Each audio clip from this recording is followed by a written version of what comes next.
ओम नमः शिवाय। जय श्री राम साथियों। आज मैं बताता हूँ कि आप अपने लिए लड़की देखने जाएं तो उस लड़की में क्या देखना है। तो सबसे पहले देखो, हम जब भी बात करते हैं तो मैं तो संस्कृति के हिसाब से, धर्म के हिसाब से बात करता हूँ। और मैं धर्म में बिल्कुल विश्वास करता हूँ, इसलिए मैं तो देखो संस्कृति और धर्म के हिसाब से ही बात करता हूँ और इसी को मैं मानता हूँ। तो हमारे जब धर्म और संस्कृति की बात आती है तो चार गोत्र व्यवस्था आती है, यानी कि खुद का, नानी का, माँ का और दादी का। चार गोत्र टालने के बाद हम शादी विवाह के बारे में आगे बातें करते हैं। और हमारे जो शादी विवाह होता है वो सेम बिरादरी में होता है, यानी कि अपनी ही जाति के अंदर। ये श्रेष्ठ होता है। बाकी आप कानूनी तो किसी भी कर सकते हैं, वो अलग विषय है, उस पर हम चर्चा नहीं करते। हम चर्चा करेंगे जो धर्म के हिसाब से श्रेष्ठ है, ब्रह्म विवाह। तो जब अपने लिए आप लड़की देखने जाएं तो अब देखो, परिवार कैसा है वो देखना तो आपके परिवार वाले देख ही लेंगे।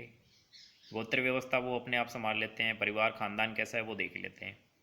आपको देखना है कि लड़की कैसी है। तो लड़की में क्या देखना है, अपने अनुरूप। जैसे बाहरी चीज़ें तो आपको दिखी जाएंगी, उसका रंग कैसा है, हाइट कितनी है, वेट कितना है, ये चीज़ें तो पता चल जाती हैं। उसकी क्वालिफिकेशन क्या है, एजुकेशन क्या है, उसके सपने क्या हैं, ये बातचीत के दौरान पता चल जाता है। लेकिन इन चीज़ों से ज़्यादा, सबसे ज़्यादा ज़रूरी चीज़ है कि उसका स्वभाव कैसा है। स्वभाव के विषय में आपको बिल्कुल जानकारी होनी चाहिए। आपने रुपया पैसा देख लिया, भाई कितना दहेज हमको मिलने वाला है, ये सब चीज़ें देख लेते हो आप। परिवार कैसा है, वो बहुत पैसा खर्च करने वाला है, ठीक है, गोत्र टल गए, परिवार देख लिया, हो गया, हमारी शादी नहीं हो रही, थोड़ा जल्दी कर ली और चलो मिल गई लड़की। ऐसा नहीं करना भाई, जल्दबाजी नहीं करनी इस मामले में। लड़की के स्वभाव, यानी कि उसको जब आप मिलने जाएंगे उससे तो बातचीत करिए उससे अकेले में।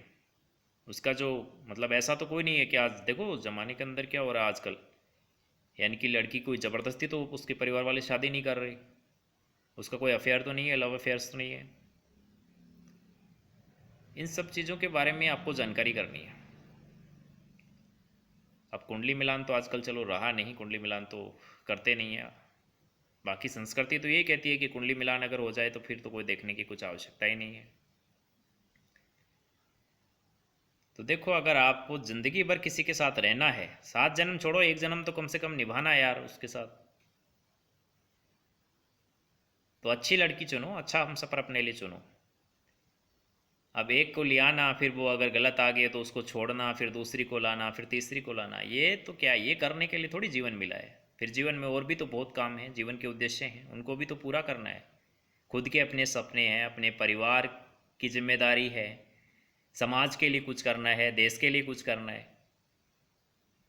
सब की तो आशाएं हैं आपको लेकर। इसलिए लड़की के रंग रूप, हाइट, वेट, एजुकेशन के साथ आपको उसका स्वभाव के बारे में पूरा ध्यान रखना है, स्वभाव को पढ़ना है बातचीत से।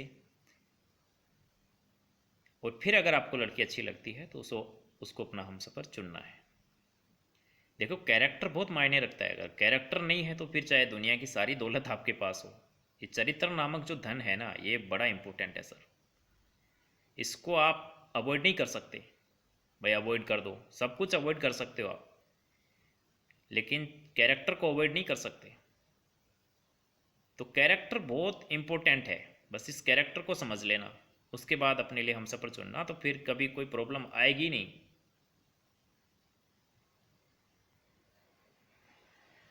धन्यवाद। जय हिंद, जय भारत।